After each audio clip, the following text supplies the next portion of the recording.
Hi, Aries. Welcome to your Eclipse reading. So I'm going to just jump right into it. We're going to start out with mentioning basically what your current energy is here, and then just go through the cards to see exactly where we get from there into an outcome card. And I'll explain exactly what each position is as we go. It's pretty much the Celtic cross, if you're familiar with that. It explains where you currently are, what your challenges are, past, future influences, and just like I say, further guidance to kind of get to an outcome card for you.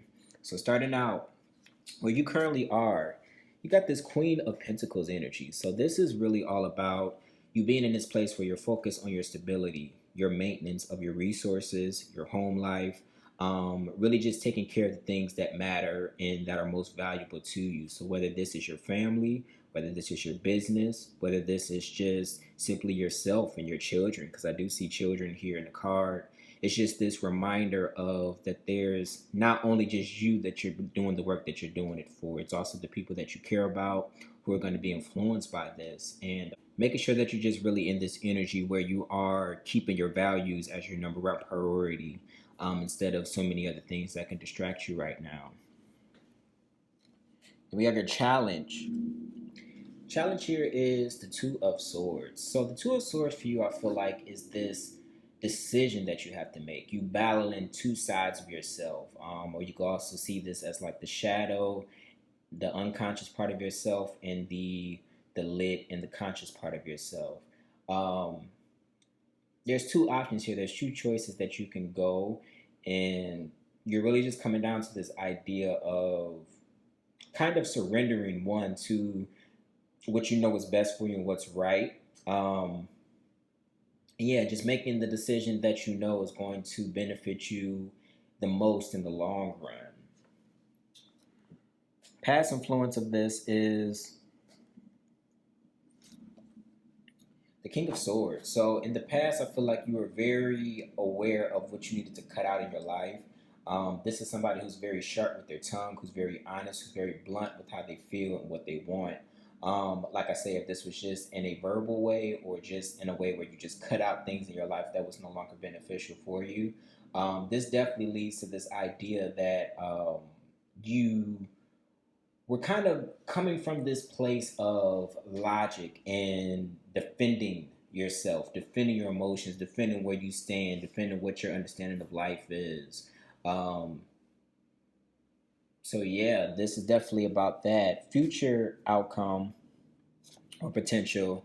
We have, yeah, the Eight of Cups. So this makes sense because this is leaving things that aren't emotionally fulfilling to you, and it could be something that had a lot of potential, but at the end of the day, it just got to the point where you just really didn't feel like putting up with this anymore. Um, Whether this is a person, like I said, job or situation, your own emotions of just negative feeling and negative vibe and just energy and environment around you. You're just kind of getting out of that, leaving that.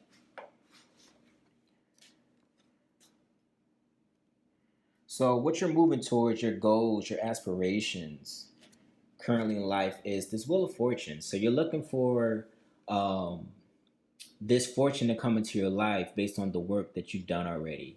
I also get like a very manifesting type of energy from this card. So it's like you've been putting in work, you've been putting in the things that you need to do to get the reward that you're looking for.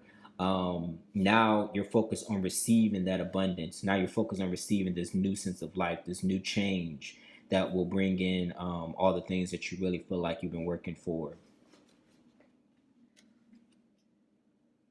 In your subconscious position, we have death. So what this means is that you're really ready to like end something in your life on a significant level. Um, this really stands out to me because this depiction is about this child trying to get back into the womb of the mother. But this is a representation of like subconsciously you just wish that you can get back into a comfortable space, a space in the past where it felt comfortable, it felt familiar, it felt like it was able to take care of you. This could just be your own idea of who you are as yourself. This could be the idea of, you know, what you used to be.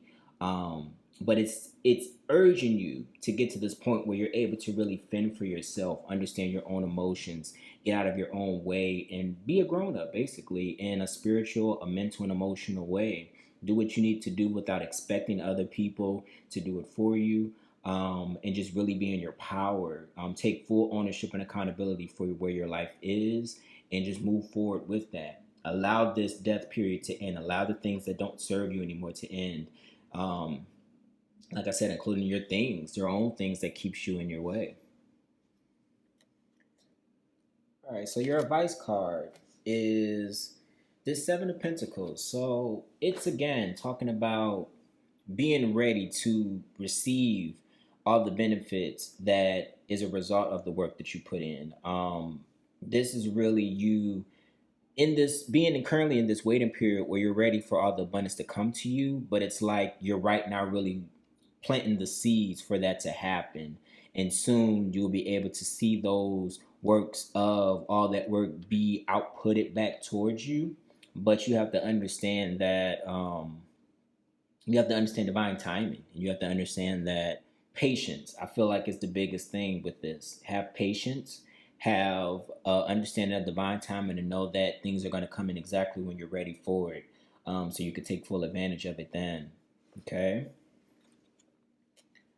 External influences, this could be people, situations, things outside of you. What's influencing you right now is the Six of Cup energy. So yeah, again, a lot about the past, a lot about nostalgia, being a child who you used to be, about upbringing and nurturing family. um I feel like it's your family who's heavily influenced you. This can also be some type of special relationship with somebody from the childhood, from your past, that you're really emotionally connected to, that's influencing you. Um, I feel like with this demon looking figure being here, this could indicate that there's a certain sense of limitation and restriction and hold that this has on you, this relationship from the past that is really being able to influence you in a way that it keeps you in kind of like a negative pattern cycle. So it's about you coming out of that, releasing your attachment to the past so much and allowing the present to be what it is. But I also feel like this is this sense of comfort that you seek, this familiarity that you seek with yourself and other people. You just want to feel familiar. You want to feel like the vibe is good between somebody. And I think this is really what it comes down to. Nostalgia is about us having this idea in our head of what used to be good and what feels good to us. So all we really want is not necessarily that exact same thing, but something that reminds us of that same sense of comfort. And familiarity that that past gives us. So yeah, you're definitely just seeking this in your life, or maybe even be experiencing this type of connection or relationship that feels very familiar to you in the past. All right, for your hopes and fears area, we have really nice. This is the Nine of Cups. So this is a positive. I think your hope is for you to be emotionally fulfilled by yourself, for you to reach your higher potential. It's almost like this is your current self, lower self, past self, and this is your new higher self who is aligned, who is aware, who is woken to all of its strength and its weaknesses, all of the things that allows it to, pretty much experience this life in the most expressive way that it can possibly do it, but at the same time, have that sense of emotional balance within, that no matter what happens, they know how to handle things as they come to it. And they're just overall in an emotionally fulfilling place that they set up for themselves. So this is your hope area. Your fear from this can also be that maybe you will never feel this sense of emotional satisfaction by yourself. But I feel like it's like this realization that you're kind of already here. It's of course like the potential that you can be is already within you. It's just a matter of you aligning with it, aligning your thoughts, your actions, and your life with that, so your life can then be that image that you have in your head. And I think this is definitely coming alive for you more and more, and as you do the work that you need to. Okay. And then last but not least, the outcome card, we have the Knight of Pentacles. Nice. So this is all about slow but steady conscious movement. So you could really build something up that's going to last for a long haul. But you're taking your time. You're not rushing anything. You're not rushing relationships. You're not rushing anything that makes you money, your businesses, any type of decisions that you need to make, you're really setting up for the long call. You're setting up for the ability for you to be able to be self-sufficient, and again, ultimately take care of those people that you care about and yourself and your family. So definitely keep this in mind as you're moving forward, is that it's about patience. It's about you putting in the genuine work that's going to result in lasting results, not doing things to look like you're doing it, but really not doing things to impress other people, but genuinely doing it to reach all of your potential and all of your possibility. Take care of yourself and take care of the people that you love. All right, Aries. So I hope that helped.